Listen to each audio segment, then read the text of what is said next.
आज black and white में हम आपके सामने कुछ बड़े खुलासे करेंगे, ऐसे खुलासे जो आपको चौंका देंगे, ऐसी बातें जो आप जानते तो हैं लेकिन वो आपके सामने नहीं आती है। इसलिए आज हम सबसे पहले मेवात में सांप्रदायिक हिंसा पर दर्ज हुई एफआईआर का एक हिस्सा आपके सामने पेश करेंगे।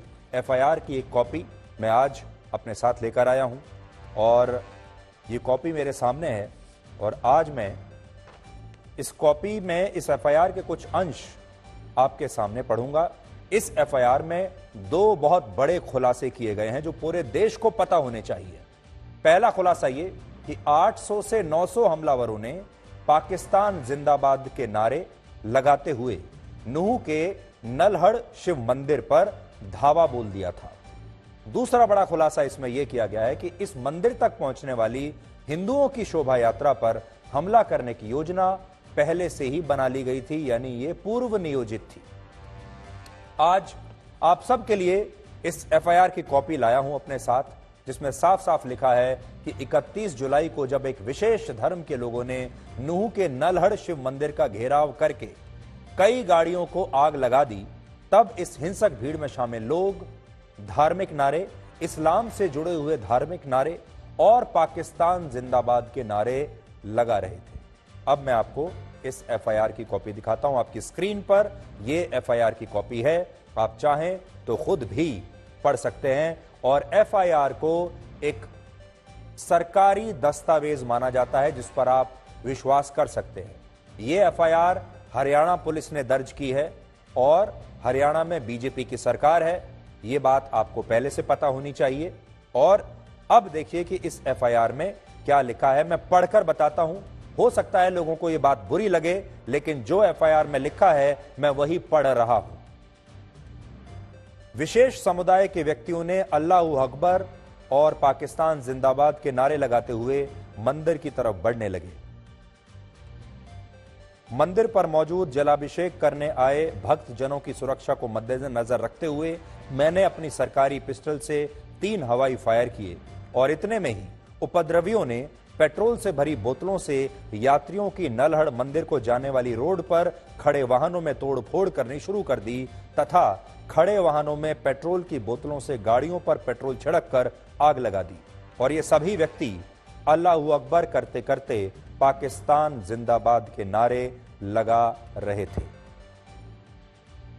ये जो बयान मैं आपको पढ़कर बता रहा हूं, ये इस एफआईआर में लिखा है और ये हरियाणा पुलिस के जो पुलिस अधिकारी हैं, जो पुलिसकर्मी हैं, जो वहां पर मौजूद थे, ये एफआईआर उनके कहने पर उनका पक्ष रखते हुए दर्ज की गई है। और इनमें उनके उसमें लिखे हुए हैं कि सेवा में श्रीमान एसएचओ साहब थाना सदर नूह, जय हिंद। और फिर ये एक एएसआई हैं अरुण कुमार, प्रधान सिपाही Jitendra, home guard Bir Singh, home guard Trilok, home guard Ejaz, SPO Narendra और बाकी के जो लोग हैं उनके साथ उनके नाम से दर्ज की गई है। और ये बता रहे हैं कि हम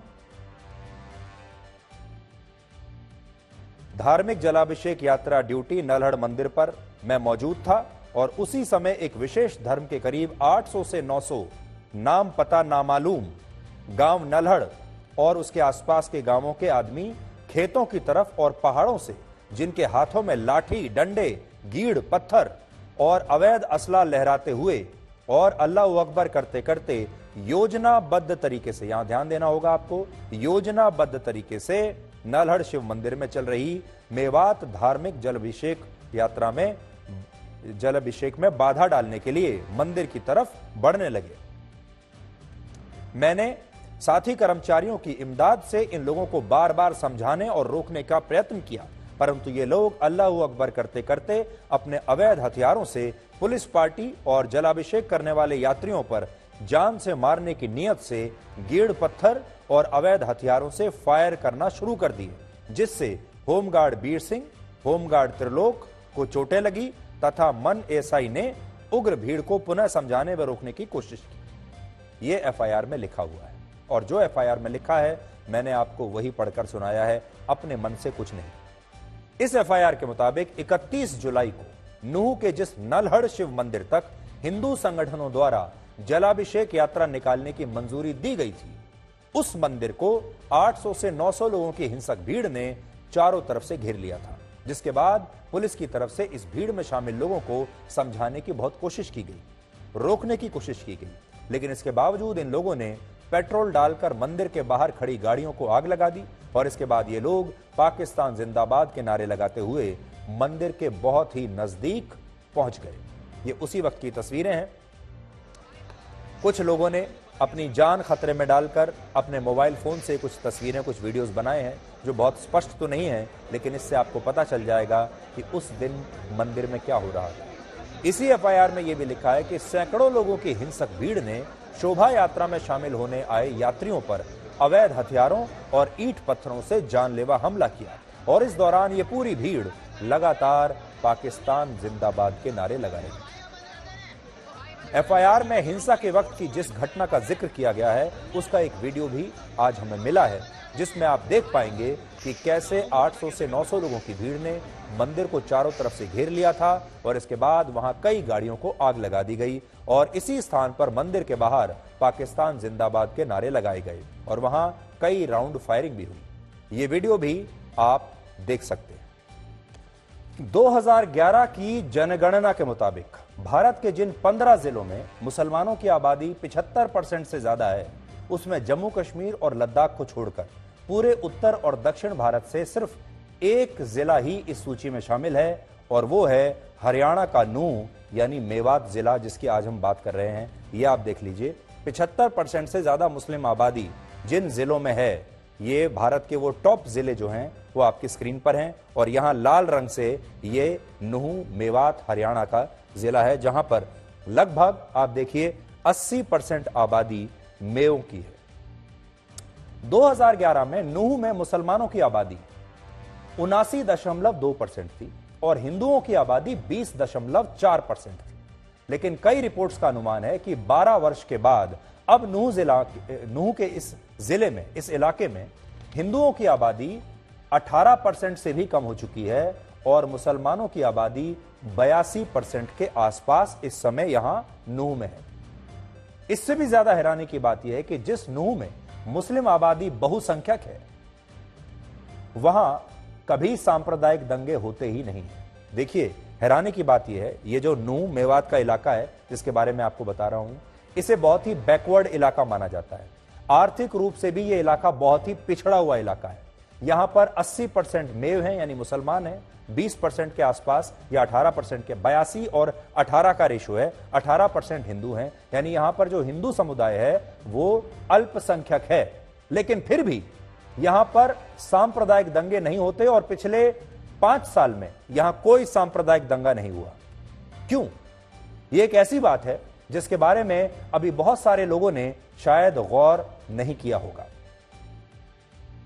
वर्ष 2017 से 2021 के बीच इन 5 वर्षों के दौरान मेवात में एक भी सांप्रदायिक दंगा नहीं हुआ, जबकि इन्हीं 5 वर्षों में हरियाणा के बाकी जिलों में 211 सांप्रदायिक दंगे हुए, लेकिन इनमें से एक भी सांप्रदायिक दंगे की आग मेवात तक नहीं पहुंची है। देख लीजिए आप, हरियाणा राज्य में और नूह जिले में सब जगह 000 है और हरियाणा राज्य में हर साल कितने सांप्रदायिक दंगे हुए हैं ये आपके सामने है। 211 सांप्रदायिक दंगे हो चुके हैं, लेकिन नूह में कभी नहीं हुआ।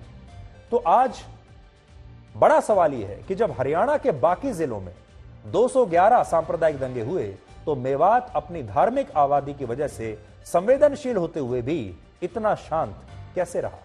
अब हम आपको हिंदी और मराठी फिल्मों के मशहूर आर्ट डायरेक्टर नितिन देसाई की आत्महत्या के बारे में बताएंगे, जो कल तक सबको यह कह रहे थे कि वो बिल्कुल ठीक हैं, वो खुश हैं। कल तक उनके चेहरे पर मुस्कुराहट थी, लेकिन इसके बाद उन्होंने मुंबई के पास अपने स्टूडियो में खुद को फांसी लगाकर आत्महत्या कर ली।